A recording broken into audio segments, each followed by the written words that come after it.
नमस्कार दोस्तों, आज के इस चैप्टर में हम समझेंगे regulatory aspects of insurance agents.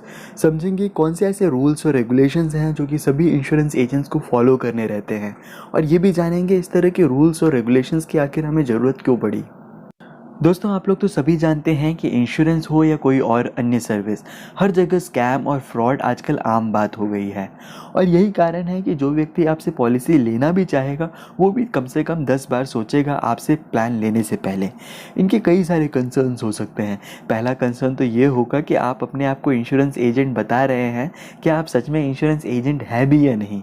उसके अलावा उन्हें डाउट रहता है कि कल जाके अगर इंश्योरेंस कंपनी बंद हो जाएगी तो हमारे पैसे कहीं डूब ना जाएं, और वो जानना चाहेंगे कि क्या गारंटी है कि कल अगर उन्हें कुछ हो जाता है तो उनकी फैमिली को क्लेम मिलेगा।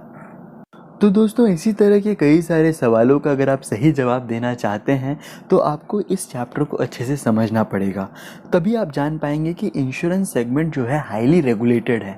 ऐसा नहीं कि कोई भी रैंडम व्यक्ति जो है अपने आप को इंश्योरेंस एजेंट बता सकता है, या फिर कोई भी रैंडम कंपनी अपने आप को लाइफ इंश्योरेंस कंपनी बता सकती है। इन सब के लिए जो है सेट ऑफ गाइडलाइंस और रेगुलेटरी फ्रेमवर्क है, जो कि आज हम इस चैप्टर के जरिए समझने वाले हैं। दोस्तों, इस तरह के रेगुलेशंस का मेन उद्देश्य एक इंश्योरेंस एजेंट को प्रोटेक्ट करना नहीं है। इसका मेन उद्देश्य है जो भी व्यक्ति पॉलिसी ले रहा है या जो पॉलिसी होल्डर है उसके इंटरेस्ट को प्रोटेक्ट किया जा सके। जैसा कि आप सभी जानते हैं कि आरबीआई सभी बैंक्स को रेगुलेट करती है, सेबी जो है सभी कैपिटल मार्केट्स को रेगुलेट करती है। ठीक इसी तरह से सभी इंश्योरेंस कंपनीज जो भारत में ऑपरेशनल है उसको कंट्रोल करती है IRDA, जिसका नाम है insurance regulatory and development authority of India. आइए दोस्तों, अब हम समझते हैं कि इंश्योरेंस रेगुलेटरी फ्रेमवर्क हमारे देश में आया कब। साल 1938 में ही इंश्योरेंस एक्ट पास हो चुका था, जिसमें कई तरह के ऐसे लेजिस्लेशंस थे जो कि इंश्योरेंस बिजनेस को इंडिया में गवर्न करते थे। वहीं पे साल 2000 में ऐसा लगने लगा कि एक ऐसे बॉडी की हमें ज़रूरत है जो कि केवल इंश्योरेंस सेगमेंट को फोकस करे, और वहाँ निर्माण हुआ IRDA का, insurance regulatory and development authority. कई तरह के ऐसे गाइडलाइंस और रेगुलेशंस बनाए गए जिससे कि इंश्योरेंस बिजनेस में काफ़ी ज़्यादा ट्रांसपेरेंसी आई कि किस तरह से सेल्स करना है, और पॉलिसी देने के बाद सर्विसिंग का क्या इंपॉर्टेंस है, और क्लेम जो है टाइमली बेसिस में देना कितना ज़रूरी है। तो इस तरह के जब रेगुलेशंस आए तो लोगों को जो है इंश्योरेंस सेगमेंट की ओर विश्वास बना, और ज़्यादा से ज़्यादा लोगों ने उसके बाद से अपनी पॉलिसी करानी चालू की। दोस्तों, ये सब तो हो गई इंश्योरेंस कंपनीज़ की बातें। आइए अब हम समझते हैं कौन से ऐसे रूल्स एंड रेगुलेशंस हैं जो कि सभी इंश्योरेंस एजेंट्स को पता होने चाहिए। हमारे देश में आज भी इंश्योरेंस एजेंट का जो रिक्रूटमेंट है वो सेक्शन 42 के हिसाब से होता है, इंश्योरेंस एक्ट 1938 के। इसमें कहा गया है कि एक इंश्योरेंस एजेंट को एक वैलिड लाइसेंस होना बहुत ज़रूरी है, जो कि केवल IRDA इशू कर सकता है। और साथ ही साथ एजेंट का रिक्रूटमेंट का भी पूरा कंट्रोल IRDA के पास रहता है। एक एजेंट चाहे तो एक लाइफ इंश्योरेंस, एक नॉन लाइफ यानी कि जनरल इंश्योरेंस, और एक हेल्थ इंश्योरेंस के साथ जुड़ सकता है। उसके अलावा कोई भी एजेंट एक से अधिक लाइफ इंश्योरेंस, एक से अधिक हेल्थ इंश्योरेंस या एक से अधिक जनरल इंश्योरेंस के साथ नहीं जुड़ सकता। वहीं पे अगर कोई चाहता है कि अपनी इंश्योरेंस कंपनी चेंज कराए तो उसके लिए उन्हें एक नो ऑब्जेक्शन सर्टिफिकेट अपनी पुरानी कंपनी से लाना होता है, और इसके आगे वो अपनी इंश्योरेंस कंपनी चाहे तो चेंज करा सकता है।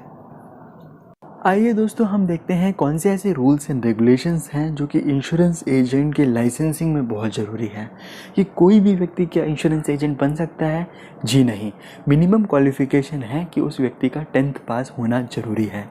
दूसरा, उन्हें कम से कम 50 घंटे की जो ट्रेनिंग है वो इंश्योरेंस कंपनी द्वारा दी गई होनी चाहिए। यही कारण है दोस्तों कि आप देखेंगे कि जब भी आप किसी भी इंश्योरेंस कंपनी के साथ जुड़ना चाहते हैं तो वो आपकी ट्रेनिंग ज़रूर कराते हैं, ताकि आप एग्ज़ाम के लिए भी प्रिपेयर हो, और इस तरह से इंश्योरेंस कंपनीज IRDA के द्वारा दिए हुए नियमों को भी फॉलो करते हैं आपको ट्रेनिंग करा के। नेक्स्ट होता है एग्ज़ामिनेशन, कि जब भी आप जाएंगे तो आपको जो है एग्ज़ाम देना पड़ेगा, तभी आप जो है उस लाइसेंस पा पाएंगे। वहीं पे फ़ीस आपको कितनी लगेगी और एग्ज़ामिनेशन का क्या पैटर्न है, ये सभी मैंने जो है ऑलरेडी एक वीडियो में कवर कर रखा है, जिसका लिंक मैं जो है आपको कमेंट सेक्शन में और साथ ही साथ डिस्क्रिप्शन में दे दूँगा। बहुत ही इम्पॉर्टेंट है दोस्तों कि अगर आपने इनके नियमों को सही से फॉलो नहीं किया तो जब भी चाहे तब इंश्योरेंस की जो कंपनी है या फिर IRDA आपके लाइसेंस को पूरी तरह से कैंसिल कर सकती है। वहीं पे कई बार ऐसा भी होता है कि हमारा लाइसेंस गुम हो जाता है, तो डुप्लीकेट लाइसेंस भी अगर आप एक छोटा सा अमाउंट पे करें तो जो है आप ले सकते हैं। मैं जानता हूं दोस्तों कि आप सोच रहे होंगे कि लाइसेंस लोगों का कैंसिल कब होता है। आइए हम डिस्कस करते हैं कौन से ऐसे ग्राउंड्स हैं जिसके तहत जो है आपका लाइसेंस कैंसिल हो सकता है। पहला है कि एक पर्सन जो है माइनर था बट उसने अपना एज रॉन्ग बताया, तो इसका मतलब 12 इयर्स का व्यक्ति अगर अपने आप को एडल्ट बता के जो है पॉलिसी बेचने लगे तो जो है बहुत गलत होगा, तो वहाँ पे उनका लाइसेंस कैंसिल हो सकता है। नेक्स्ट, अगर व्यक्ति का जो मेंटल इलनेस के साथ अगर वो पॉलिसी बेचे तो किसी को भी गलत प्लान बेच सकता है।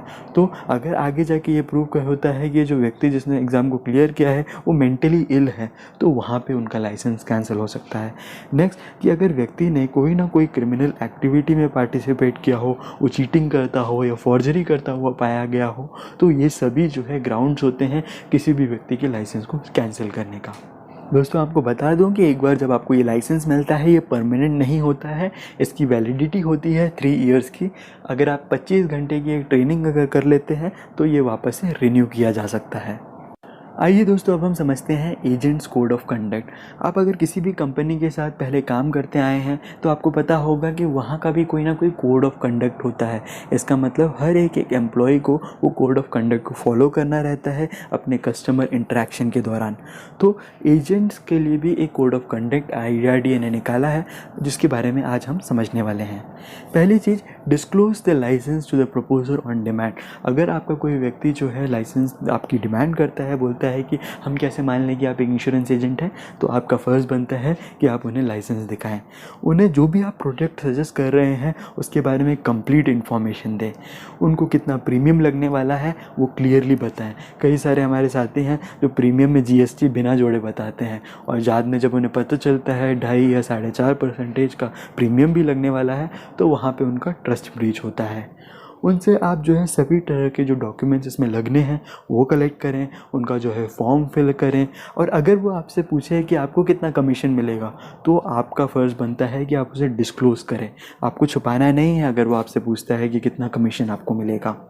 वहीं पे आपको बता दें कि कोई भी व्यक्ति बिना इंश्योरेंस एजेंट के लाइसेंस के अगर इंश्योरेंस बिजनेस में पाया जाता है तो वो एक क्रिमिनल ऑफेंस कहलाएगा।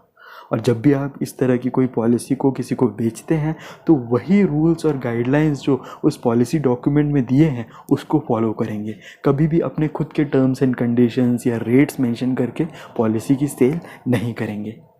कई हमारे इंश्योरेंस एजेंट्स जो हैं गलत तरीके से पैसा कमाना चाहते हैं क्योंकि वो जानते हैं कि पहले साल का जो कमीशन होता है वो सबसे ज़्यादा होता है। तो क्या करते हैं, पहले साल एक पॉलिसी बेच देते हैं, उसके 2 साल बाद कहते हैं कि सर वो जो पॉलिसी है उसको आप बंद कर दीजिए, आज मैं आपके लिए दूसरी पॉलिसी लाया हूँ, इसको खरीदिए। तो इससे क्या होता है कि सामने वाले को बहुत नुकसान होता है। तो आप एज एन इंश्योरेंस एजेंट किसी भी व्यक्ति को पॉलिसी क्लोज करने के लिए फोर्स नहीं कर सकते एजेंट्स को कोड ऑफ कंडक्ट के हिसाब से।